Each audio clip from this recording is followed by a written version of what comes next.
capítulo 10 do livro do profeta Ezequiel é uma das porções mais solenes e misteriosas de toda a Escritura. Aqui o profeta é conduzido a testemunhar uma cena celestial de grande significado espiritual. O movimento da glória de Deus, que antes enchia o templo, agora começa a se afastar. Não se trata de um ato impulsivo, mas de um processo progressivo, carregado de simbolismo, dor e justiça. O Senhor está se levantando de seu trono terrestre, porque seu povo abandonou a aliança e profanou o lugar de sua presença. A visão que se abre diante de Ezequiel é tremenda. Ele vê o firmamento que estava sobre a cabeça dos querubins e de lá sai uma voz, a mesma que já havia falado anteriormente nos capítulos 1 e 2. Essa voz ordena ao homem vestido de linho, o mesmo que havia selado os fiéis no capítulo anterior, que entre as rodas do querubim e tome brasas de fogo do meio dos querubins e as espalhe sobre a cidade. Esta ordem é carregada de significado. O fogo, símbolo tanto de purificação quanto de julgamento, será lançado sobre Jerusalém. A cidade será tocada pelas brasas do altar, não para avivamento, mas para disciplina. Ao obedecer à ordem divina, o homem vestido de linho entra entre as rodas sob os querubins e recolhe o fogo. Os querubins, descritos com 4 rostos e asas estendidas, estão posicionados ao lado das rodas resplandecentes. As rodas, que Ezequiel já havia visto antes, são chamadas de roda dentro de roda e se movem em sincronia com os seres viventes, revelando a perfeição e a direção infalível do agir de Deus. Nada está fora de controle. Tudo segue um plano divino, ainda que os olhos humanos não o compreendam. A glória do Senhor que estava sobre o limiar da casa, agora se levanta. Esse movimento é dramático e profundo. A glória, símbolo da presença santa de Deus, começa a sair. Antes, ela se manifestava no Santo dos Santos. Depois, move-se para a entrada do templo. Agora, ela se ergue mais uma vez. O processo de retirada está em curso. Deus não sai correndo.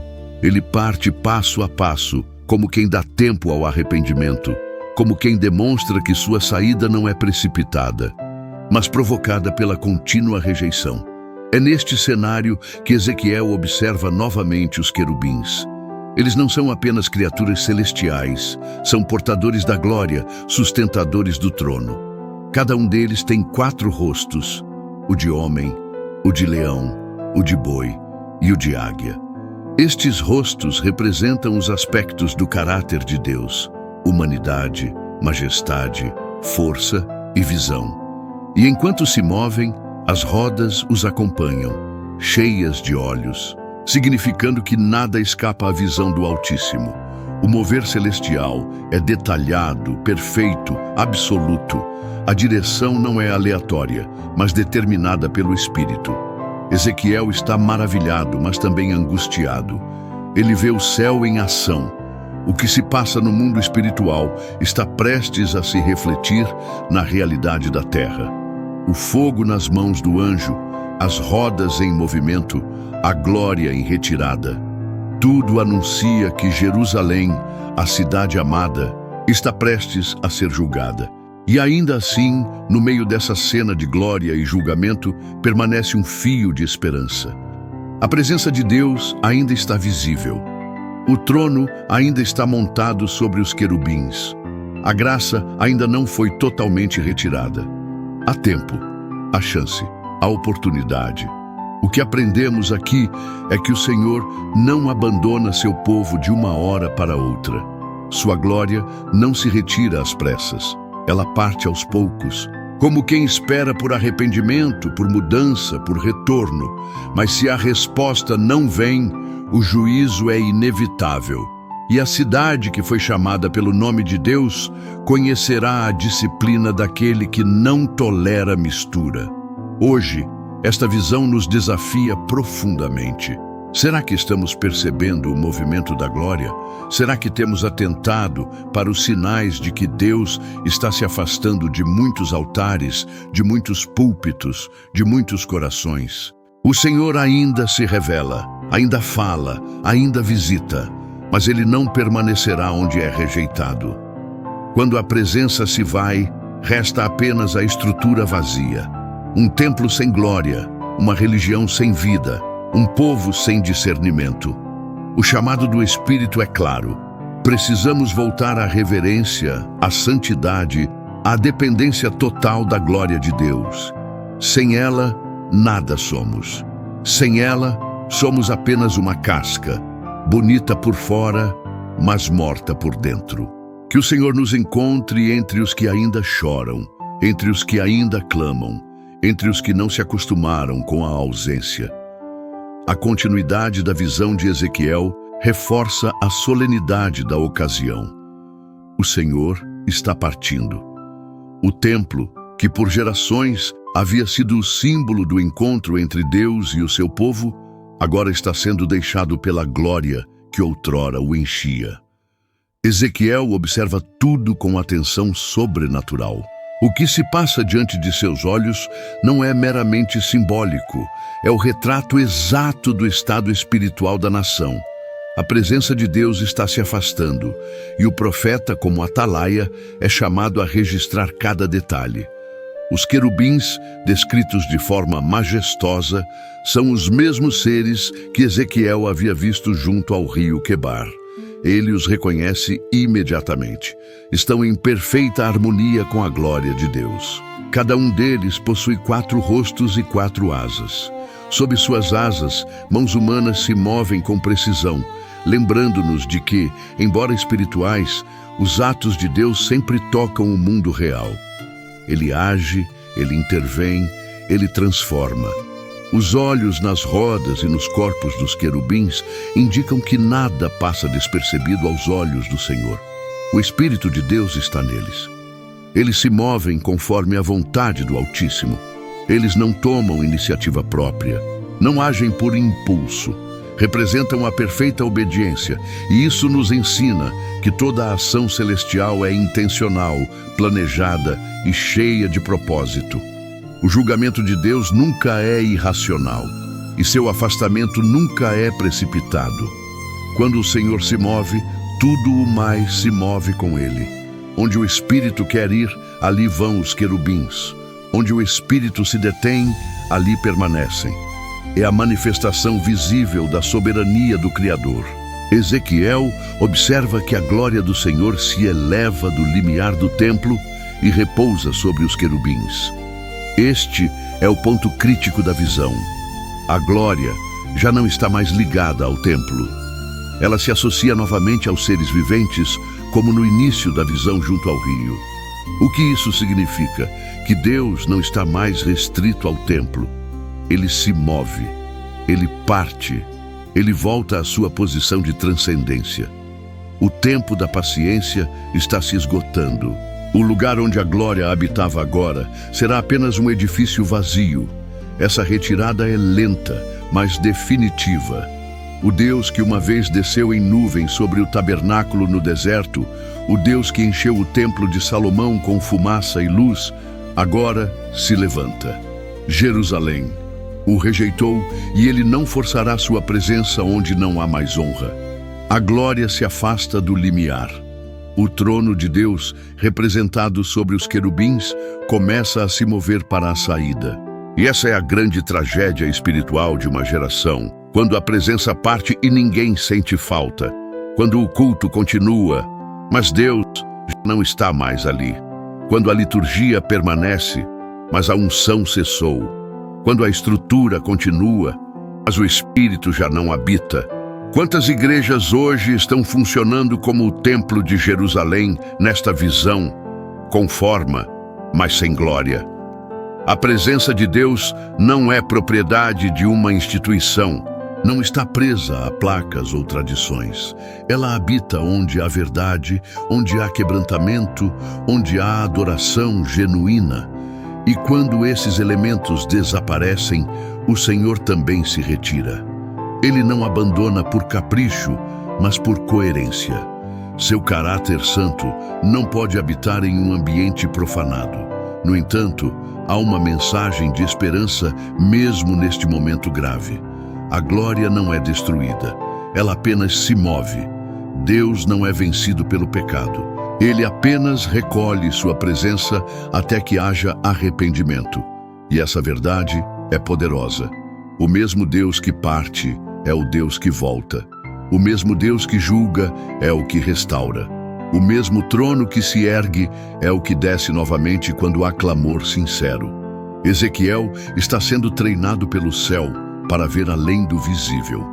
Ele compreende que a glória de Deus não está presa a um lugar, mas que ela é o centro de tudo. Quando a glória se move, todo o universo obedece. E por isso, mais do que proteger templos, mais do que defender estruturas, devemos buscar ardentemente a glória do Senhor. Hoje, a voz do Espírito pergunta: você percebe quando a glória se move? Ou estamos tão ocupados com os rituais que nem notamos sua ausência? Que o nosso coração seja como o de Ezequiel, atento, reverente, disponível.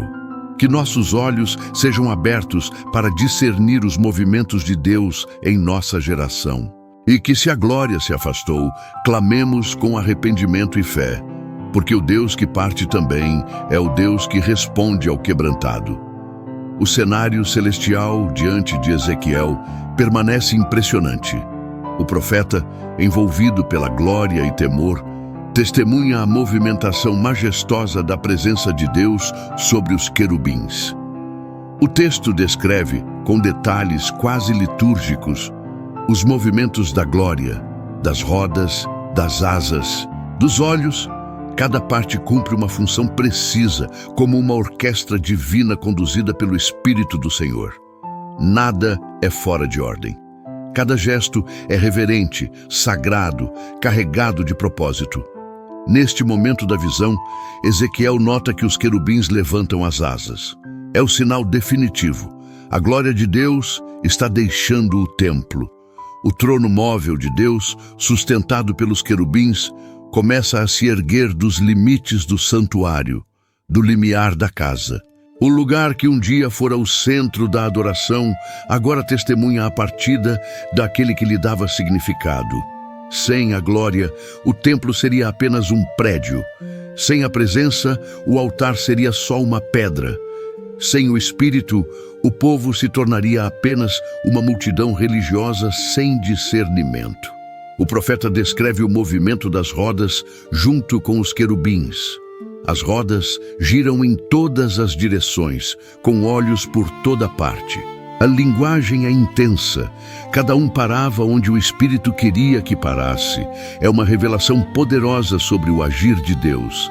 Ele não se move com pressa, mas com direção. Ele não age por impulso, mas com sabedoria. Seu Espírito guia até os detalhes invisíveis do seu trono. E onde ele diz pare, tudo para. Onde ele diz mova, tudo avança. O mundo espiritual não é caos, é governo. Ezequiel vê o que poucos viram. O céu não está em silêncio ou em confusão. Ele está ativo, organizado, em movimento. Enquanto a terra parece perdida, o céu está operando. Enquanto os homens julgam que Deus está ausente, sua presença está sendo recolhida com precisão. Ele não se retirou porque perdeu. Ele está partindo porque foi rejeitado. Nesse exato momento, a glória do Senhor se detém sobre a entrada oriental do templo. Isso é profundamente significativo. A porta leste sempre foi símbolo da vinda e da ida do Senhor. Foi por ela que a glória entrou, e é por ela que agora sai. Ezequiel entende, o Senhor está encerrando um ciclo. A presença que uma vez encheu o templo de Salomão com fumaça e temor, agora se move com tristeza silenciosa. O trono ainda está sobre os querubins, mas não está mais no lugar de adoração. Quantas vezes o mesmo acontece em nossa história? O Espírito Santo pode estar ainda pairando, ainda presente, mas já fora do centro, já à margem, já à porta. Em Apocalipse, Jesus diz à igreja de Laodiceia: Eis que estou à porta e bato. A glória estava do lado de fora, esperando ser readmitida. A presença estava do lado de fora do templo, aguardando arrependimento.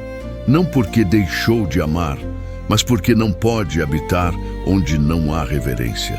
O mais impactante é perceber que o povo, em Jerusalém, provavelmente ainda estava realizando seus cultos, suas rotinas, seus sacrifícios. Mas Deus já havia se levantado. A presença já estava se afastando. A adoração continuava, mas sem resposta. O altar permanecia, mas sem fogo. Era uma religião sem glória, um povo sem luz, um templo com estrutura, mas vazio daquilo que realmente importava. E este é o apelo deste capítulo para nós hoje. Precisamos olhar para os sinais da retirada da glória. Precisamos perguntar com sinceridade: ainda temos o favor de Deus sobre nós? Ainda sentimos o peso da sua presença? Ainda trememos diante da sua palavra? Ou nos acostumamos a cantar, pregar, liderar e viver sem a unção que uma vez nos marcava? A resposta está no secreto. A presença se manifesta para quem a busca.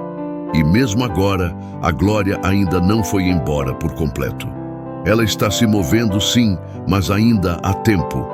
O coração arrependido pode atrair novamente a presença. O altar quebrado pode ser restaurado. A porta do templo pode se reabrir se houver clamor sincero. Ezequiel contempla tudo isso em silêncio, como quem sabe que está presenciando um dos momentos mais sérios da história espiritual de sua nação. E como ele, precisamos aprender a discernir quando a presença está em retirada. Não para ficarmos paralisados, mas para clamarmos: fica conosco, Senhor, que o nosso coração não permita que a glória parta em silêncio.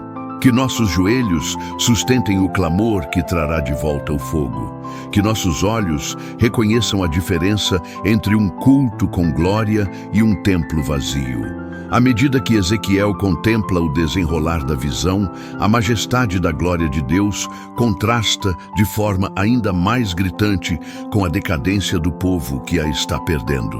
O que Ezequiel vê não é apenas um espetáculo sobrenatural. É uma verdade espiritual devastadora. A presença de Deus está deixando o lugar onde antes era bem-vinda. E esse movimento, tão cuidadosamente descrito, revela não apenas o julgamento, mas também a dor do Senhor ao retirar-se do meio do seu povo. Os querubins continuam sustentando a glória. As rodas cheias de olhos giram conforme a direção do Espírito. E tudo emite um som poderoso, o ruído das asas, o som das rodas, o mover da presença. Não é um silêncio gélido, mas uma retirada ruidosa, como que para alertar os que ainda têm ouvidos. O juízo que vem não é súbito, mas precedido de muitos sinais. E essa é uma das características do agir de Deus. Ele sempre avisa, ele sempre envia profetas, ele sempre dá oportunidade antes de agir. Ao observar que a glória se detém na porta oriental do templo, Ezequiel percebe que Deus está fazendo um último chamado visual. A glória poderia ter simplesmente desaparecido, mas escolhe ficar visível por um instante a mais, como quem diz: estou saindo, mas ainda me importo. Essa pausa no limiar nos ensina que o juízo divino não é impessoal. Há dor, há lamento, há pesar no coração de Deus. Ele ama seu povo, mas não pode coabitar com a idolatria, a hipocrisia e o desprezo à sua santidade. A lembrança dos querubins se torna ainda mais clara para Ezequiel. Ele reconhece que são os mesmos da primeira visão junto ao rio Quebar. Isso não é apenas uma repetição visual, é uma afirmação da consistência de Deus. O que ele revelou antes, confirma agora. O mesmo trono, os mesmos seres, a mesma glória. Tudo isso atesta que o Senhor é o mesmo, ontem, hoje e eternamente. Sua santidade é imutável, sua glória não se adapta ao pecado. Seu trono não muda para agradar a cultura. Ezequiel vê também que cada querubim tem 4 rostos: o de querubim, o de homem, o de leão e o de águia. Anteriormente, ele havia mencionado o rosto de boi, mas agora substitui pelo de querubim. Essa mudança indica que a ênfase agora está na função celestial desses seres como guardiões da glória. Eles são mais do que criaturas, são instrumentos do próprio Deus, transportando sua presença, manifestando seu caráter, executando sua vontade. O que isso nos ensina é que o Senhor sempre se cerca de santidade. Ele não se mistura com a desordem. Sua glória é acompanhada por seres que representam equilíbrio, força, visão e reverência. E se quisermos ser portadores da presença, devemos viver de forma compatível com ela. A intimidade com Deus exige pureza. O acesso ao santo requer separação do comum. Os querubins nos lembram que não se chega ao trono de Deus de qualquer maneira. Neste momento da visão, o homem vestido de linho, que havia sido enviado para tomar brasas do meio dos querubins, volta ao seu lugar. Ele cumpriu sua missão. Ezequiel observa que, ao tomar o fogo, as mãos humanas estavam entre as asas dos querubins, recolhendo aquilo que seria lançado sobre Jerusalém. Esse detalhe mostra que, embora os céus estejam em movimento, Deus ainda usa instrumentos humanos para executar seu plano. O homem vestido de linho é figura do ministério celestial, mas também aponta para Cristo, o mediador que desce entre os querubins e traz o juízo ou a intercessão conforme a justiça divina. Tudo nesse capítulo aponta para a seriedade da presença de Deus. Não é um adorno litúrgico, não é um recurso emocional. É o próprio Deus em majestade, trono e glória. E quando essa presença se vai, tudo se desfaz. Por isso, o apelo que emerge dessa visão é urgente. Não vivamos sem a glória. Não caminhemos sem a presença. Não edifiquemos sem a unção. A vida cristã sem a glória é frágil, vulnerável, rasa. Mas com a glória, mesmo os vales mais profundos se tornam altares de transformação. Hoje, mais do que nunca, precisamos do que Ezequiel viu. Não de imagens ou de visões apenas, mas da consciência de que sem a glória estamos perdidos. Que o Espírito Santo nos desperte para a necessidade de buscar a face de Deus com urgência. Que Ele nos leve ao arrependimento genuíno, que nos permita viver como verdadeiros templos, não vazios, não frios, não religiosos, mas cheios da glória do Senhor. O capítulo 10 de Ezequiel termina com a glória do Senhor sobre os querubins, suspensa na entrada leste do templo. É o ponto final de uma trajetória sagrada. A presença que uma vez entrou em glória, agora está prestes a sair em silêncio. Não há tumulto, não há pressa, há apenas a dor do afastamento. O templo, outrora cheio da nuvem e da luz de Deus, agora será deixado às ruínas. A glória se retirará, a cidade sofrerá, o juízo chegará. Mas este momento final da visão não é apenas o término de um capítulo, é um grito silencioso à consciência espiritual de todos os que leem. Deus está dizendo: estou indo, mas ainda estou visível. Arrependam-se antes que eu me vá por completo. A porta oriental é o último limite antes da partida. A presença está no limiar, à espera de uma resposta. Quantas vezes o Espírito Santo se colocou assim diante de nós? Quantas vezes ele se manifestou na entrada do nosso coração, aguardando que o deixássemos entrar ou implorássemos para que ficasse? Quantos cultos presenciaram a glória à porta e não em seu trono? Quantas vidas se contentaram em vê-la de longe, sem clamar para que entrasse e reinasse novamente? O capítulo nos convida a rever nossas prioridades espirituais. Se a glória estiver fora, mesmo que o templo continue de pé, tudo estará prestes a ruir. Mas se a glória estiver dentro, ainda que o mundo esteja em guerra, haverá paz. Precisamos clamar: não nos deixes, Senhor. retorna à tua casa, habita entre nós. Essa oração deve brotar de um coração que compreende o valor da presença divina e que sabe que a maior tragédia não é a perda de posses ou estabilidade, mas a perda da presença. Quando Deus se vai, tudo perde o sentido.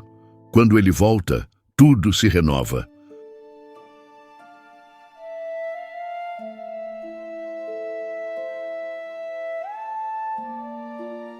Senhor meu Deus Todo-Poderoso, diante da Tua santa palavra, nos prostramos com temor e reverência. Tu és justo em todos os Teus caminhos, fiel nas Tuas promessas e perfeito em Teus juízos. Hoje reconhecemos, com coração quebrantado, a nossa urgente necessidade de arrependimento verdadeiro. Sonda-nos, ó Deus. Revela as áreas escondidas da nossa alma, onde a frieza se instalou, onde nos tornamos indiferentes à Tua presença. Perdoa-nos por tratar com descaso aquilo que é santo. Restaura em nós o temor do Teu nome e reacende em nosso interior a chama da Tua presença. Marca-nos com o Teu selo, Senhor.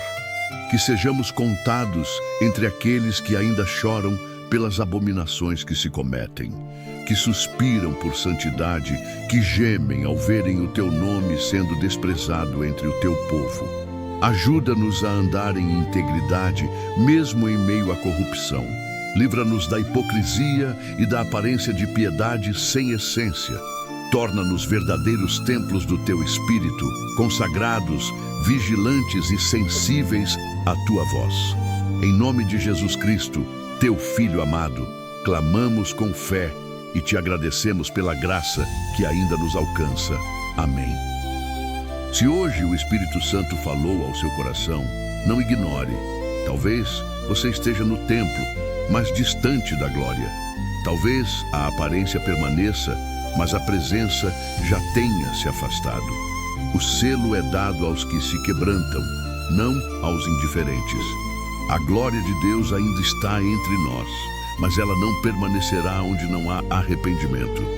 Nos próximos capítulos de Ezequiel, veremos até onde a glória vai e o que acontece com aqueles que a rejeitam. Aguardo ansiosamente o seu retorno, para que juntos possamos viver a restauração e a glória de Deus.